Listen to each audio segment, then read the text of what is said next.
If somebody came and erased my entire reputation in communication and I had to start all over from scratch, here's what I would do. On today's episode, I'm going to give you my 3 rules for building a communication legacy that lasts.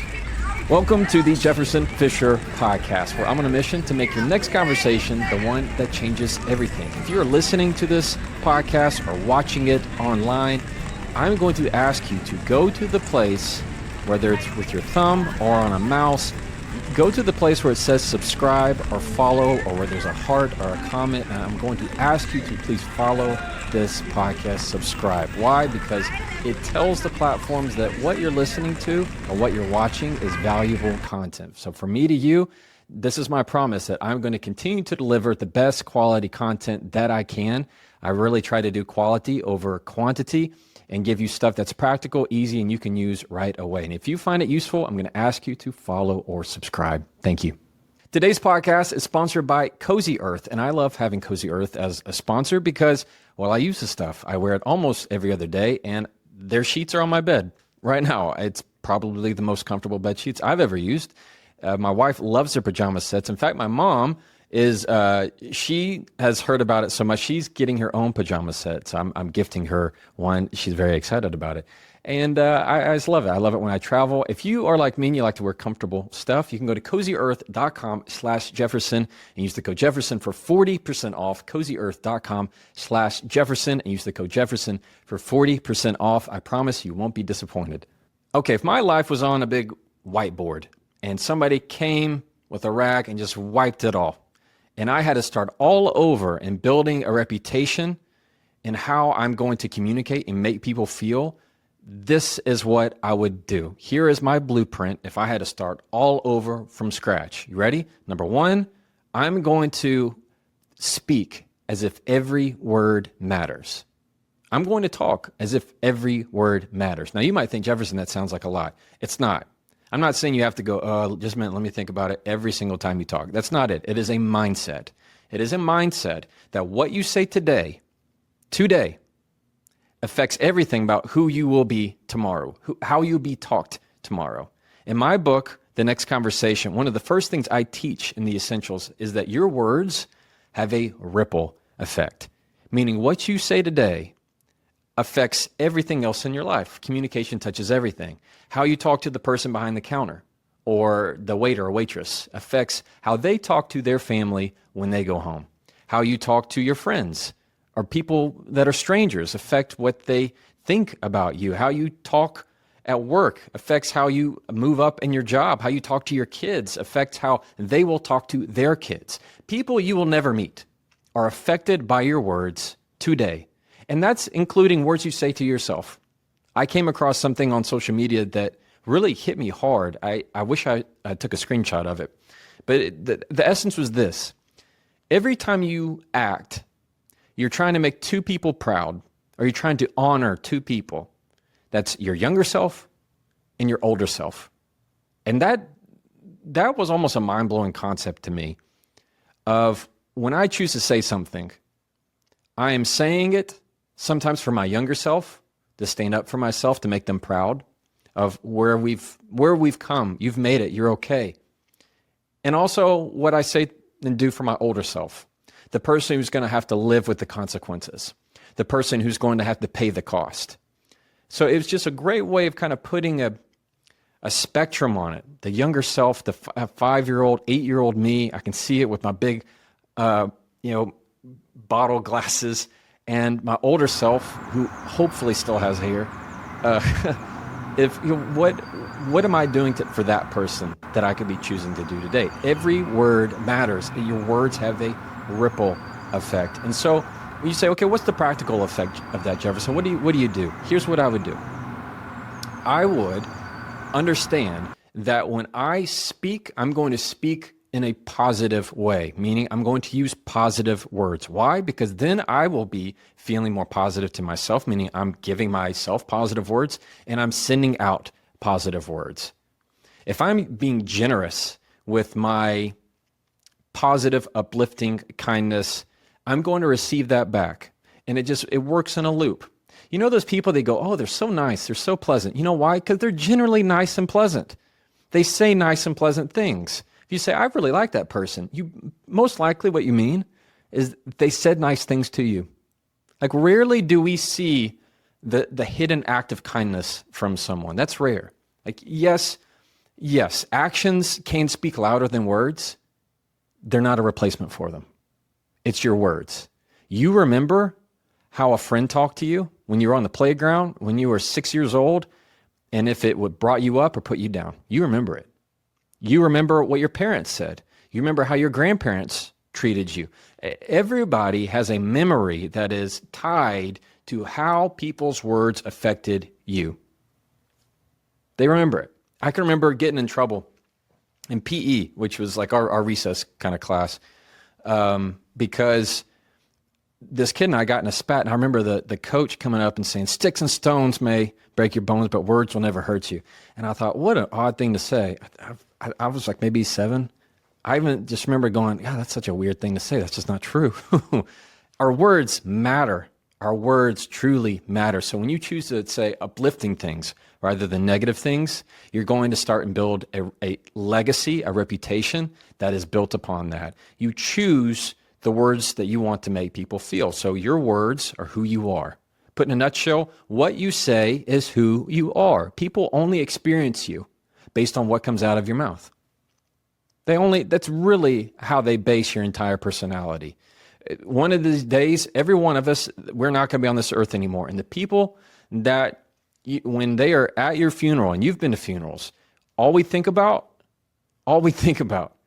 is how that person made us feel, these conversations that we had with them, these memories that are tied to words and expressions and feelings that are wrapped in conversation, communication. So I would first have the mindset that every single word matters, and I'm going to choose words that uplift. I'm going to choose words that are warm. I'm going to choose a tone that is going to uplift them. I like to say that your tone is your trademark. You say, okay, Jefferson, you sound a certain way. Maybe it's my voice makes people feel something, or how I treat them. Everybody has a distinct, unique voice that I can never replicate. And you make people feel a certain way. Your tone is your trademark. So how do you want to be remembered? Every single word matters. So choose words that serve you better. Choose words that serve the other people better. Cool? 2, second thing I would do is consistency. Meaning I'm going to show up every single time in that same mindset. Let me give a practical application of that. When we get in the conversation, what typically happens is we only think about the words. We don't think about the feelings after. We only think about the current present moment. We don't think about what comes next. We just think of right now. We don't think about episode 8. We only think about the trailer. We only think about the pilot episode. We're not thinking about what episode 9 is going to look like, or episode 10. So it's very easy for us to say things that hurt or say things that are flippant because we are not paying attention to what comes after. This consistency means I'm going to be very careful that when I say things, I'm going to remember the next moment because I have to continue to show up in that consistent form. What that says is I want you to think of conversations sometimes as you're watching them. You're watching them happen, as if you're in the audience with popcorn and you're watching the conversation. You're going to ask yourself, will I be proud of my performance? Will I be proud of how I reacted? Will I be proud of myself? I can't control a lick of what the other person says or does. Not a thing. They have free will. They can do and say whatever they want. But will I be proud of me? Will I be proud of me?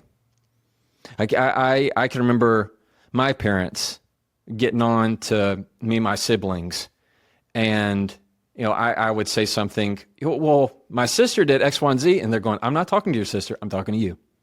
You can't control anything about how they're reacting. I can only tell you about how you're behaving right now. It's that same kind of concept. You can't control what anybody else is doing. Will you be proud of what you are doing in that instance? Consistency, what I would even, you want to take this even further? There's something in my mind that I kind of have as signature habits.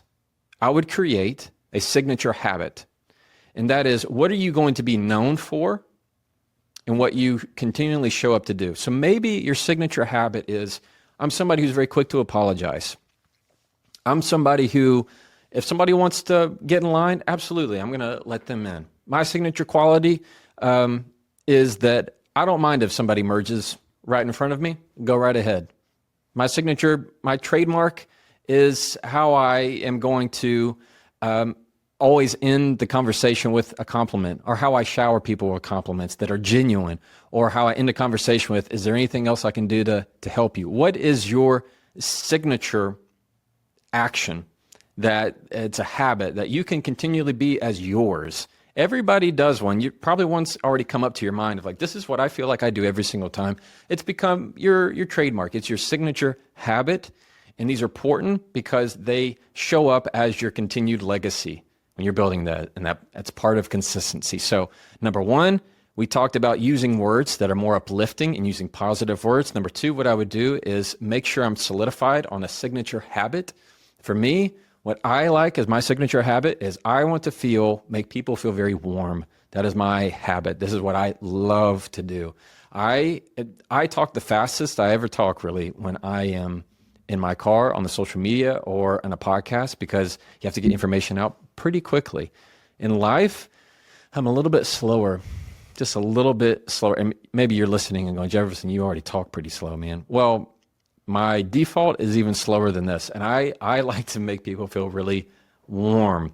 And so I am going to give compliments. I'm going to show gratitude. I'm going to let the other person be first. I like the acts of service, even when I'm especially in conversation. And that's how I have been raised. And that's what relates to me and resonates with me. So that's what I would do. Number two is consistency. Number three, if I had to start all over from scratch, I'm going to practice the hard conversations. I'm going to welcome the hard talks. When there's a difficult conversation, I'm going to have this mindset of, okay, awesome. Yes, this is my chance. Rather than having the mindset of, I don't know. No, we can just put this off. No, it's okay. Don't worry about it. And finding that I'm always backpedaling, I'm walking on eggshells. Absolutely not. If I want to build a communication legacy of how I want to be remembered, I want to be seen as somebody who is attacking, in the best way possible, difficult conversations, as if it's something I am excited about doing, not in a negative way, but I'm understanding that the difficult conversations are the best opportunity to build the best relationships, period. You think of anybody who's important in your life, most likely it's somebody who you've had very difficult conversations with. Your best friend, they know you the best, your spouse, a sibling, a parent, whatever it is. These are people who've been in it with you, the people who've been in the trenches with you. And when you've come out on the other side of it, you're much closer. Difficult forms bonds, always. So if you want a deeper relationship with someone, then you have to have a deeper tolerance for difficult conversations. If you always want surface level conversations, I'll show you a surface level relationship. You're never going to dig that deep with someone. So when you welcome the difficult conversations, better things happen in your life, especially if I had to start all over, it's practicing them. It's practicing them. They take effort. They take time. The strategies that I teach in my book, The Next Conversation, the strategies that we teach in my membership and in my newsletter, these are all things that I am trying to train you to say, practice the difficult conversations, because the better you get at them, the better quality you have in life, the more people are looking to you as the emotionally intelligent, the more people are going to look to you as the leader, as the safe one, as the secure one. As part of my, I guess this would be my number one, every word matters, I am all about calm energy. Maybe you picked up on that. I love calm energy. That's the kind of thing I want to put out in the world. That's the thing I want to be consistent with. Rule number two in how I spread my vibe, my energy. I like calm energy, not hype, not being crazy, not being aggressive, just this sense of comfort and calm and feeling like I'm always in the pocket. When I feel like I'm giving people ease, that fills me up. When I feel like they can just be calm with me and just sit and give them security and peace and rest for a little bit in the conversation.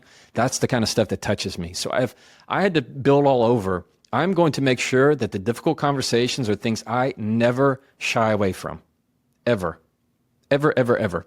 That does not mean that I'm not going to handle them well, or there's going to be times I'm not going to handle them well. It is trial and error like anything else, because each person's different. Each person is different. I can't have a difficult conversation and apply the same rules to everybody. Everybody has a different personality. So if I had to build it all from scratch, I'm going to welcome the difficult conversations, because those are the things that life is about, y'all. That's the thing that grows everyone.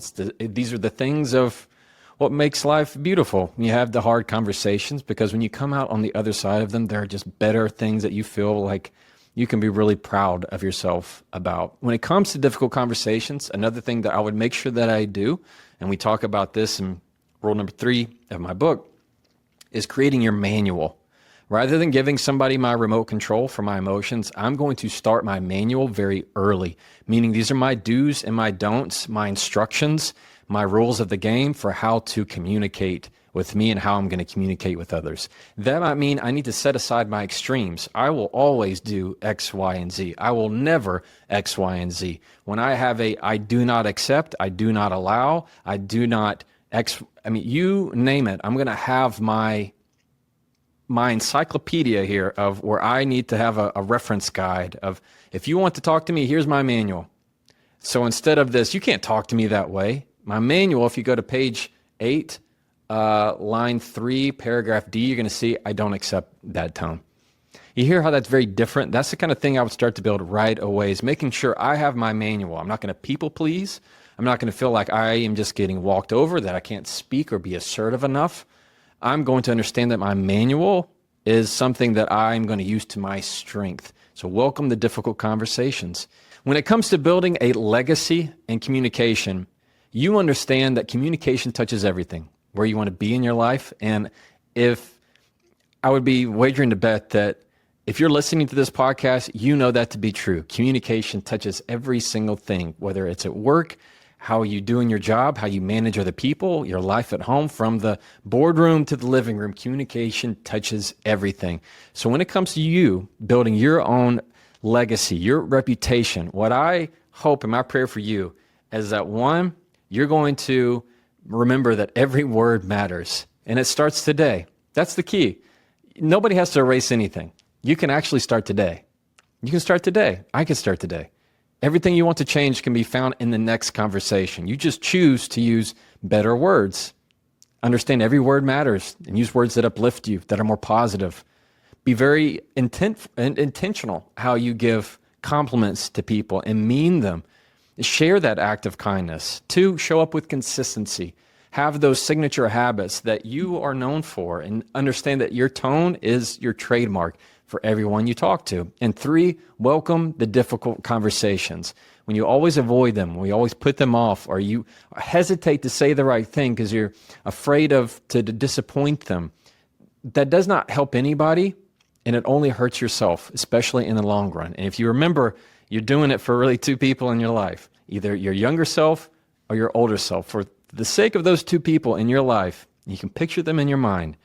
I want you to build a communication and a reputation that's going to make both of them proud. Yeah? All right. As always, you can try that and follow me.